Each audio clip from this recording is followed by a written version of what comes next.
Magandang umaga sa inyong lahat. Magandang umaga, magandang hapon, o magandang gabi. Ito po ang Apodman ng Templong Anitahan ng Lunting Agama at nandito ako ngayon sa Pomona, California o Los Angeles, California. At ngayon ay day 22 ng ating 100-day countdown. At sa araw na ito ay patience and compassion ang ating patience and compassion ang ating paksa, ang panalangin. Although, kaninang umaga ay naglakad tayo at ipinalangin natin yung block na ito, yung street na ito, na sabi ng aking host, masasabi natin, na dahil kasi dito sa bahay nila tayo nakatira, na medyo delikado daw ang community dahil kasi nga may Mexican ang tao at yung sa area na lalakaran ko ay may mga gangster at mag-ingat daw pag naglalakad o pag nagpa-vlog o nagbi-video dahil kasi baka biglang barilin kanila out of the blue, no? So I abide with that advice na mag-ingat, and luckily right now oras natin ay alas 7 ng gabi, no? 7:47 at night na. At gusto kong ipakita yung araw na ito ay very blessed, no? By 2 p.m. We went out, pero maaga pa lang, mga 10 o'clock pa lang ng umaga, umalis na kami dahil nga pinuntahan namin ang isang kliyente na he suspected himself na siya ay nakulam at na-verified naman natin to sa Pilipinas pa lang. At ang ginawa natin ay nagbatakdungan tayo. So sorry, hindi ako nagpapakita ng mga video o feeling. Ito ay in respect na rin sa ating kliyente na maitago ang kanilang privacy, no? At ngayong gabi naman, ito patapos ng araw natin, tayo ay nag-dinner with all of the team, and right now they are having fun while preparing the materials na dadali namin bukas ng umaga sa Lux Hilton Hotel kung saan ay gaganapin namin ang Conscious Life Expo. Now we are participating sa Conscious Life Expo at tayo ang kauna-unang manghihilot na dadalo, no? We will have a talk about hilot there and perform hilot as well sa malaking community nito sa Lux Hilton Hotel. So sana po, no, ay nagustuhan niyo po ang ating presentation at bigyan niyo po ako ng thumbs up and mag-comment po kayo.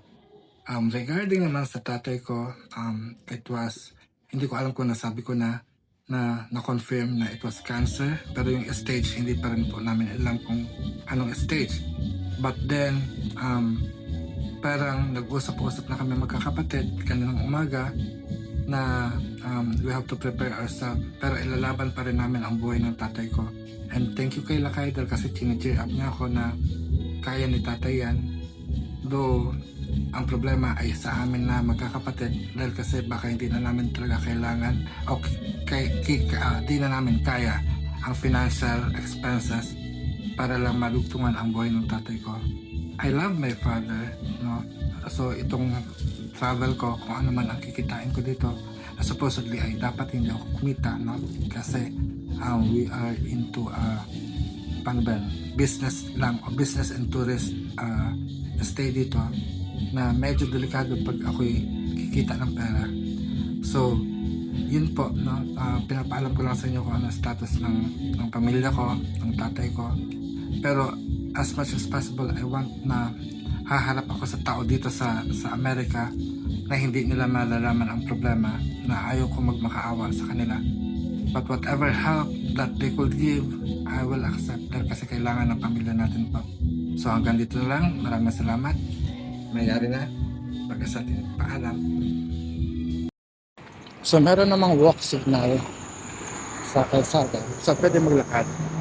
Ang pinag-aalala lang naman yung host ko ngayon ni Ben is yung community hindi daw safe. Hindi ko alam bakit hindi safe. May mga kwento na may mga shootings daw na binabaril ang mga tao dahil ito daw ay mga Mexican community. But as of this moment, umaga, mapayapa naman. And I don't want to waste my time and opportunity na nandito sa ibang bansa na hindi ko may pagdasal ang community nito na magkaroon ng kapayapaan. Kaya samahan niyo ako magdasal. I pray for peace, I pray for love, and I pray for stability.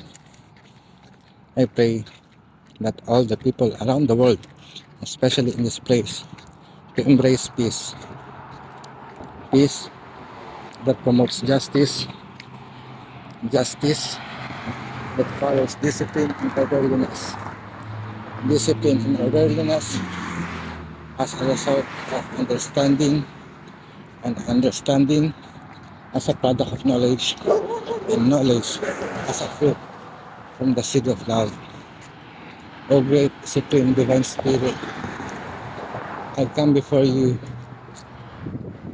and ask you for courage, bravery, endurance, and strength. From this blessing, I pray that I may overcome all forms of evil, fear, hatred, terror, violence, worries, and warfare around the world. By the power of love that gives us life, may peace prevail on earth. May all the people around the world be blessed with peace. May all the inhabitants of Mother Earth enjoy the blessings of love. As I create and manifest this in my life, in full gratitude to the Divine, by my will, with aiming no harm to anyone, I claim and accept this and receive this, and it is so, so mote it be. So peaceful naman, mapayapa naman tong lugar. Yun nga lang, maririnig nyo, maraming sasakyan, hindi gaano karami na dumaraan. Alam ko, busy na ang mga tao sa lugar na ito, nagtatrabaho, at ako naglalakad. At ayun, nakita ko sa kabilang kalsada ay may 7-Eleven at bibili ako ng sabon at iba pa. I don't know ano pang ibang kailangan ko kasi gusto kong maligo, gusto kong mag-ayos para mamayang meeting hapon, mamayang hapon ano nga bang gagawin, 2 PM may appointment kami, may aasikasuhin kami na pasyente, si Primo, at sana maging successful siya. So this is for now. Nakita ko na, tanaw ko na yung 7-Eleven, pero I'll stay on the road. Susundin ko ang batas dito, yung traffic light, dahil pedestrian ako, hindi ako nagtatapon ng basura, I will maintain it clean here. So at least, huwag ako mag-iwan ng mga gamit na basura ko. So dadamputin ko rin siya. So, uy, orange. Yan, may orange siya, nadaan na natin. So malamig, so payapa ang lugar. I love the feeling of this place. And I claim that there is peace all over this place. So mamaya ulit, bye-bye.